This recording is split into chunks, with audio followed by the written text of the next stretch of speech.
निज्जर की हत्या कर दी जाती है। इसके लिए कनाडा बहुत भड़कता है क्योंकि भारतीय, इनका कहना है कि ये भारतीय मूल के थे लेकिन कनाडा के नागरिक थे, इनकी हत्या में भारत का साथ है। इन्होंने बताया था यहाँ पे, जबकि उसी दौरान एक गुरुपतवंत सिंह पन्नू, एक बड़ा कंट्रोवर्शियल बयान आता है और इसकी एक असैसिनेशन की एक नाकाम कोशिश होती है, जिसमें होता क्या है कि एक हिटमैन हायर किया जाता है, जो ऐसा पता चलता है कि वो अमेरिका का ही FBI का एजेंट था जो सारी बातें बता देता है। जब इसकी जांच होती है तो ऐसा कनाडा और अमेरिका का कहना है कि निखिल गुप्ता नाम के एक व्यक्ति ने पैसे देकर मर्डर कराने की कोशिश की थी, लेकिन जिसको पैसे दिए गए थे वो FBI का एजेंट निकला था। यहाँ पर निखिल गुप्ता की गिरफ्तारी चेक गणराज्य से कर ली जाती है और इसके बाद पता चलता है कि कोई विकास यादव नाम का कोई व्यक्ति के बारे में इनकी जांच में पता चलता है।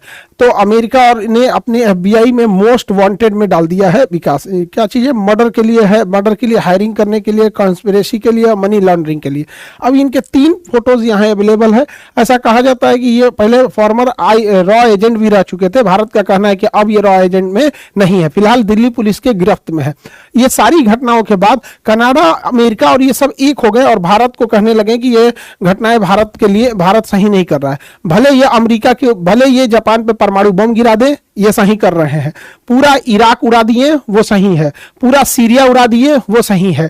1 साल से Hamas, Israel, Lebanon, Iran, Yemen चल रहा है, वो सही है।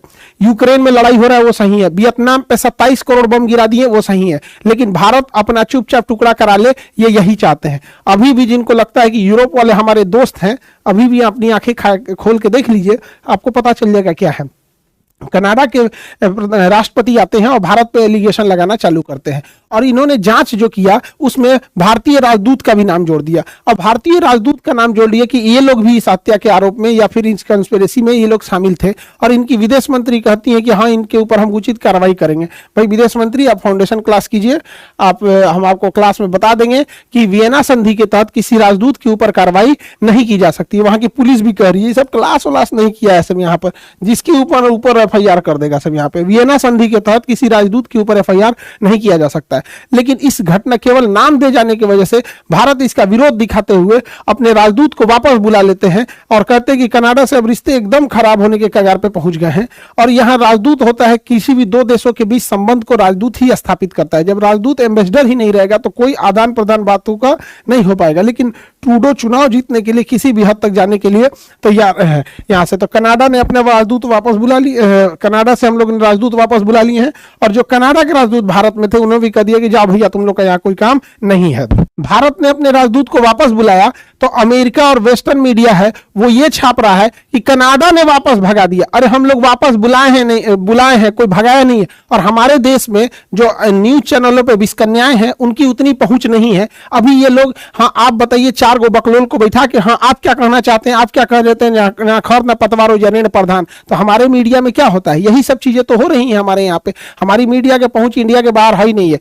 और पूरा दुनिया चौपट हो जा रहा है। न्यूज सुन के देखिएगा तो ऐसा लगेगा आप सिंगापुर में बैठे। तो हमारी मीडिया नहीं पहुंच पा रही है और भारत की वहां बाहर में बड़ा छवि खराब कर रहे हैं सब यहाँ पे। हालांकि ऐसी घटना एक बार और हुई थी 2013 में। देवयानी खोबरागड़े को वहां की पुलिस ने अरेस्ट कर लिया था। ये हमारी राजदूत थी यहाँ पर, देवयानी खोबरागड़े, उन्हें अरेस्ट नहीं करना चाहिए था वियना कन्वेंशन के हिसाब से, लेकिन बावजूद उन्हें अरेस्ट कर लिया था। आप समझिए राजदूत का पावर क्या होता है कि राजदूत को अरेस्ट नहीं कर सकते। अच्छा, इन लोग की हिपोक्रेसी देखिए। ईरान का राजदूत बैठा था सीरिया में, ईरान का राजदूत सीरिया में बैठा था, इजराइल ने बम गिरा दिया। तो भाई इजराइल ने बम गिरा दिया, ये अपने सेफ्टी के लिए कुछ भी कर सकता है। तो भाई जब इजराइल को अधिकार है अपनी सेफ्टी का करने के लिए, तो भारत को क्यों नहीं अधिकार है अपनी सेफ्टी के लिए काम करने के लिए? तो लेकिन भारत के लिए ये लोग नियम लगाते हैं। ये मतलब इनका अपना है, या अंग्रेजों के लिए कोई नियम नहीं होता है यहाँ पर। अब ये सब अपना एक ग्रुप बनाए हैं सब, 5 आईज, 5 देश मिलके 5 आईज बनाए हैं सब, कि मतलब कुछ भी होगा हम लोग थुथुर पे लाठी रोक लिया जाएगा। हाँ हाँ हाँ हाँ करके चिल्लाएंगे हम लोग, एक ही जगह हो जाएंगे लोग, 5 लोग मिलकर। कौन है भैया? कनाडा, अमेरिका है यहाँ पर इस एरिया में, ऑस्ट्रेलिया, न्यूजीलैंड है और ये ब्रिटेन है यहाँ पर। यही मोदी जी गए थे तो मोदी जी को बॉस कहा गया था। भारतीय मीडिया देख लो यहाँ पर, अभी बॉस कह रहा था, अभी भारत से कह रहा है कि नहीं, कनाडा से संबंध अच्छे करने चाहिए, भारत को अपनी छवि सुधारनी पड़ेगी, भारत को अपने काम करने के तरीके बदलने पड़ेंगे। यही वाले हैं सब यहाँ पर। तो ये 5 आईज एक हो गए हैं सब और भारत को नसीहत दे रहे हैं सर। अब कनाडा में ये सारा चीज इलेक्शन की वजह से हो रहा है। अब समझिए कनाडा के जो डेमोग्राफी देखते हैं हम लोग यहाँ पर, तो कनाडा की अगर आप टोटल आबादी देखेंगे उसमें तो लगभग 4 करोड़, पौने 4 करोड़ के आसपास आबादी मिलेगी। इस आबादी में सबसे ज्यादा प्रतिशत ईसाइयों का है, उसके बाद हिंदू के 2.5% है, और ये सिख जो है ये सिख लगभग 2% है। अब जस्टिन ट्रूडो चाहते हैं कि ये सिख पॉपुलेशन उन्हें वोट करे, हालांकि वहां पर हिंदू 2.5% है, मुस्लिम 5% है, तो ये वो चाहते हैं कि उन्हें सिख का समर्थन मिल जाए। अब यहाँ जो पार्टीज को देखा जाएगा अगर कनाडा में, तो कनाडा में संसद भवन में टोटल 338 सीट है। 338 यानी 338 में बहुमत के लिए आपको 170 चाहिए, आधा सीट यानी 170 सीट चाहिए, तब जाके बहुमत आएगा। तो 170 सीट के लिए यहाँ अलग अलग पार्टी हैं। जस्टिन ट्रूडो जो है उनकी लिबरल पार्टी 156 सीट है, तो 156 सीट पे ये सरकार नहीं बना सकते, 170 सीटों की जरूरत होती है। जबकि कंजर्वेटिव पार्टी के पास 118 है, तो दोनों लोगों के पास स्पष्ट बहुमत नहीं है, इसलिए इन्हें गठबंधन की जरूरत पड़ती है।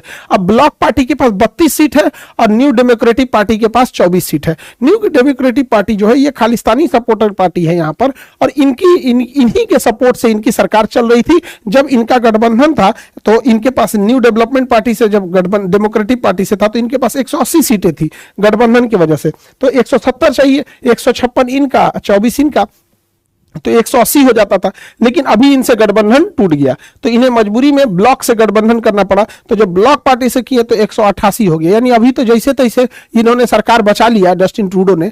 लेकिन जब इलेक्शन है अगले साल, तो इलेक्शन में देखा जाएगा कि ये चाहते हैं कि ज्यादा से ज्यादा समर्थन मिले। लेकिन भारत के लोग ये ना सोचे कि सरकार बदल जाएगी और लिबरल पार्टी की जगह कंजर्वेटिव पार्टी आ जाएगी तो इन लोगों की चीजें चेंज हो जाएंगी। ऐसा चेंज नहीं होगा। ये लोग हमेशा से दूसरे हर देशों को, जैसे वो चाइना को बढ़ा रहा है, चाइना के बदले में इंडिया को तैयार कर रहा है, एक समय था इंडिया को काउंटर करने के लिए पाकिस्तान को तैयार कर रहा था, तो बहुत ज्यादा चेंजिंग नहीं आएगी। हाँ, लेकिन ट्रूडो के नहीं रहने से ये जो बदतमीजी हो रही है, तो ये बदतमीजी सुधर जाएगी यहाँ पर, क्योंकि ना कुछ चीजें जब ज्यादा आउट ऑफ कंट्रोल हो जाती हैं तो कंट्रोल करना बड़ा मुश्किल हो पाता है। तो जस्टिन ट्रूडो अगर नहीं रहते हैं तो थोड़ा बहुत कंट्रोल हो जाएगा यहाँ पर। हालांकि कंजर्वेटिव पार्टी से भी बहुत ज्यादा उम्मीद नहीं लगाया जा सकता है। अब भारत को इसके जवाब के लिए ब्रिक्स देशों को मजबूत करना चाहिए, क्योंकि ब्रिक्स में वही देश है जो कनाडा और अमेरिका की आंख में खटकते हैं। इंडिया है, चाइना है, रसिया है, ये मेन कंट्रोलिंग पावर है यहाँ पर ब्रिक्स देशों में।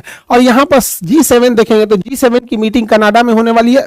ऑब्वियस बात है कि भारत कनाडा में G7 की मीटिंग लेने नहीं जाएगा, और अगर चला गया तो शर्म की बात है भाई, क्या जरूरत है जाने की? आपने राजदूत वापस बुला लिया और बदतमीजी से बतिया रहा है, क्या जरूरत है वहां पे? और G7 के बदले हमें ब्रिक्स को इतना हाइप देना चाहिए, इतना हाइप कि G7 ऑटोमेटिक कमजोर होने लगे। इससे अमेरिका को दिक्कत होगा, क्योंकि G7 7 शक्तिशाली देशों का समूह है जिसका लीड कर रहा है अमेरिका, लेकिन ये पतन के कगार पे है।